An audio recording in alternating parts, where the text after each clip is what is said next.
안녕하세요. 파산과정인 홍익표 변호사입니다. 이번에 지금 파산에 대해서 한번 이것저것 최근 경향을 한번 말씀드려 보겠습니다.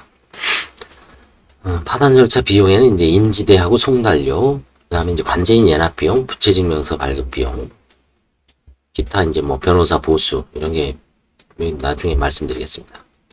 인지대는 큰 문제는 안 되죠. 송달료가 이제 문제죠. 요즘 송달료가 5,200원인가요? 많이 올랐습니다. 그래서 채권자 수 플러스 이제 그 횟수에 따라서 정해지는 거기 때문에 아무래도 채권자 수가 많은 분들은 5명, 10명 정도 되면 4, 50만 원 되죠. 그 다음에 이제 관제인 예납 비용도 법원별로 다르지만 기본적으로 이제 과거에는 30만 원부터 출발했지만 서울에는 일단 10만 원을 좀 인상했죠. 그 다음에 경제적으로 어려우신 분들도 이제 소송 구조가 아닌 한 30만 원으로 예납일 변경했습니다. 부채 증명서 발급 비용은 한 10,000원 정도 되는 것 같아요. 건당. 채권자가 10명이면 한 10만 원 정도 들죠. 그 다음에 이제 신청 대리 할 때 변호사한테도 맡길 수도 있고 법무사한테도 맡기는데 이 변호사나 법무사 비용은 그야말로 천차만별이죠. 이건 일률적으로 정할 수는 없습니다. 보정이 많이 나오고 어려운 사건은 비용이 많이 드는데 그걸 처음에 알 수가 없는 거죠. 그래서 아마 이제 파산에서는 이제 결국은 환가, 바로 직접적으로 환가를 하기 때문에 이제 그걸 기준으로 하는 것 같고요. 그 다음에 보정도 물론 기준으로 하죠.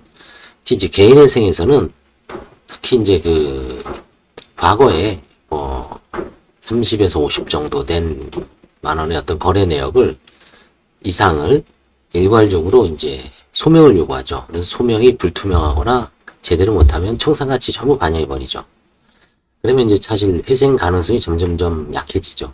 그 과정이 가장 힘든 것 같아요. 대리인 입장에서도. 그래서 그 부분이 좀 투명하지 못하면 시간이 오래 걸리고 비용이 많이 발생할 수도 있습니다. 그다음 기간은 파산 선고 예상일과 면책 결정일이 차이점이 있죠. 파산은 이제 3가지 시점이 있습니다. 신청했을 때 사건 번호가 나온다 그러죠.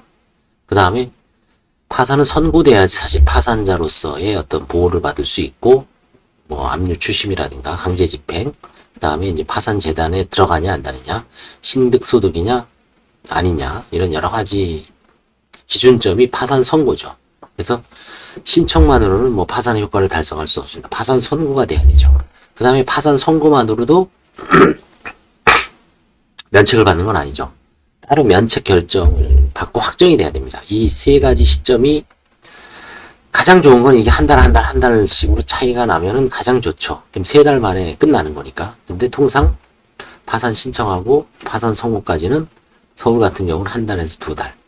그래도 많이 줄여졌죠. 그 다음에 이제 선고 시부터 면책 결정일까지는 한 2달 정도, 2달에서 3달 정도 차이가 있습니다. 법원별로 상이하고 재판부별로도 차이가 납니다.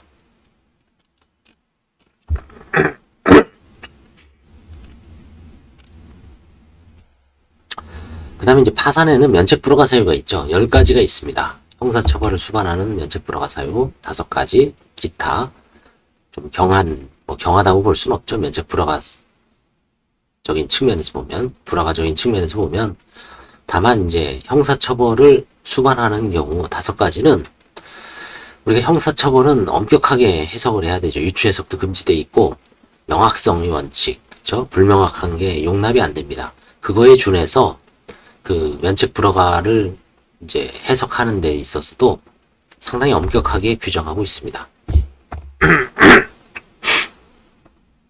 예를 들어서 관제인한테 설명 의무 658조죠. 설명 의무 위반죄도 있죠.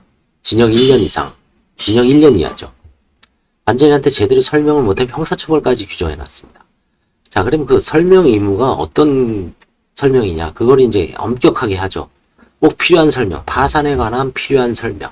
더군다나 또 관제인에 대한 거죠. 그래서 그런 어떤 실무적으로 그런 해석해 놓은 거 보면은 교과서에 있는데 상당히 엄격하게 제한을 하고 있습니다. 그냥 뭐 관제인한테 얘기 안 했다고 단순히 얘기 안 했다고 설명의무 위반이 아니죠. 그게 꼭 파산 사건에 파산 절차에 꼭 필요한 설명이어야 합니다. 이건 비단 하나의 예시입니다. 그래서 면책 불허가 사유는 이제 뭐 여기 그 유튜브에도 엄청 많죠.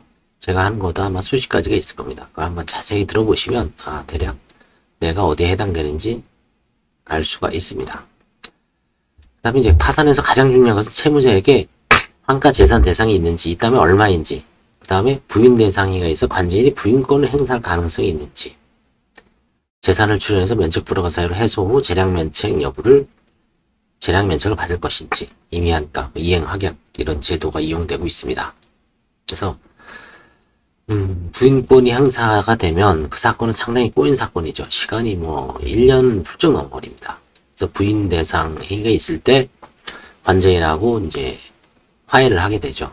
물론 채무자가 직접 하는 거는 엄밀하게 얘기해서는 화해 계약이 아니죠. 임의한가 혹은 이행 확약이고 부인의 상대방하고 이제 화해 계약을 체결하는 경우가 있죠. 그래서 그런 경우에 시간을 많이 단축시킬 수 있습니다. 관제인도 뭐 1억 소송까지 가면 5천을 받을 수 있다면 적정한 금액을 양보해서 뭐 특히 채권자가 뭐 그렇게 이의를 하지 않는다면 신속하게 양보해서 사건을 끝내는 게 채권자들한테도 도움이 되고 채무자도 신속하게 면책을 받을 수 있어서 도움이 됩니다. 아까 말씀드렸지만 관제인 내지 보주인으로부터 조사에 시달리는 분야는 본인이 통장을 까보고 최소한 30에서 50만 원 이상의 거래에 대해서는 최근 역순으로 한 3년 정도를 한번 점검해 보시기 바랍니다. 물어보는 관제인이나 회생위원이 상당히 많습니다. 그 다음에 이제 자영업자 아니면 사업자는 좀 더 철저히 점검할 필요가 있습니다. 그 다음에 이제 주소 보정을 해야 할 정도로 채권자의 주소를 잘 모르면 상당히 장시간 소요합니다. 그 주소를 알아내야지 최소한 주소를 알아보는 노력을 해야지 공고 가름도 인정되죠. 이게 주민 초본 찾기입니다. 채권자는 채권자를 찾는 데는 게 그 사람의 이름하고 그냥 단순한 주소만으로 안 되고 주민등록 초본상의 주소를 알아내는 게 결국 급선무입니다. 다행히 내가 알고 있는 주소하고 그 사람 이름 있는 주소로 다행히 송달되면 별 문제가 없는데 송달이 안 됐을 때가 문제죠. 이사를 갔거나 아니면 내가 주소를 정확하게 잘 모르거나 그때 결국 초본을 알아내야 되는데 초본을 알아내면 홍길동이 서초구 반포동 뭐 400번지에 산다 그래서 거기 홍길동이라는 사람이 10명이 사는지 100명이 사는지 알 수가 없죠. 그래서 그 홍길동의 주민번호 뭐 90년생이다. 900 뭐 100 그 다음에 여자면 이제 뭐 2땡땡 남자면 1명 그런 홍길동이 서초구 반포동에 몇 번지에 사는지를 동사무소에서 보정명령을 내리면 알려주죠. 초본을 띄워줍니다. 그래서 주소가 나오면 그 사람이 다시 한번 송달을 하죠. 그래도 송달 안 됐으면 이사 갔구나. 이사를 가고 주민등록 전입을 안 하면 계속 반포동에 사는 것처럼 돼 있죠. 근데 가보니까 뭐 주거가 불명이고 이사를 갔는지 잘 모르겠고 야간 송달 한번 해보죠. 직장 때문에 낮에 없을 수도 있으니까. 그 다음에 뭐 주말, 휴일, 특별 송달을 한다든지 그런 노력을 했는데 불구하고 더 이상 송달을 안 받아요. 그러면 이제 공고가름으로 하죠. 그래서 그 주소를 찾아내는 3가지 방법이 있죠.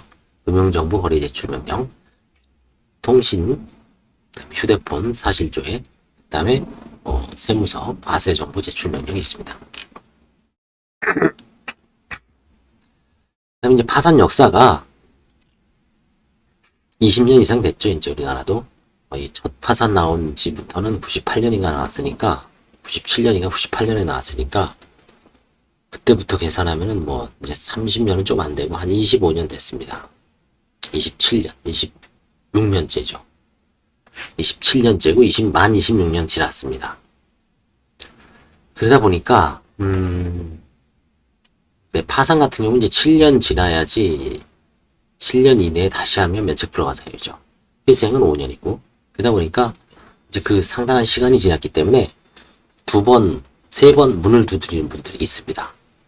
2번 하는 분을 재파산, 그 다음에 뭐 파산, 회산, 합쳐서 하는 건 재도산이라고 뭐 용어는 만든 겁니다만 재도산. 그다음에 제도의 파산은 이제 많이 나오죠. 파산 소송을 받은 사람이 어떤 이유로든 면책 불허가 혹은 면책 기각, 각하를 받았을 때 다시 면책을 받기 위해서 파산 신청을 하는 것을 제도의 파산 신청이라고 하고, 원칙적으로 이제 대법원 판례상은 금지지만 서울회생법원은 전향적으로 지금 남용이 아닌 한 허용하고 있다. 제도의 파산입니다.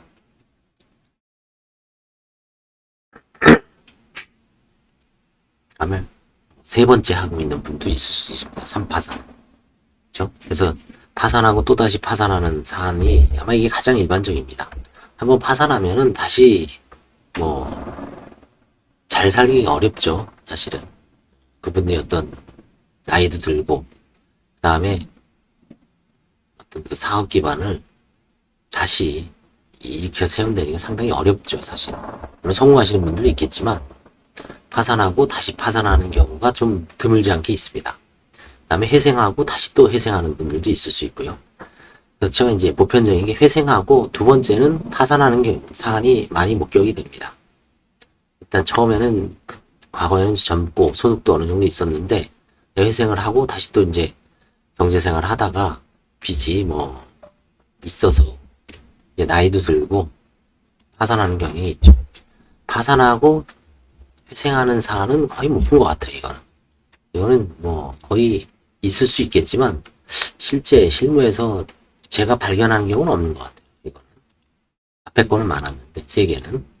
그래서 이제 앞으로는 이런 세 번째 파산하는 게 증가할 것 같다라고 이제 최근에 어떤 경향에 대해서 한번 이것저것 다 아시는 내용이지만 다시 한번 얘기해 봤습니다. 감사합니다.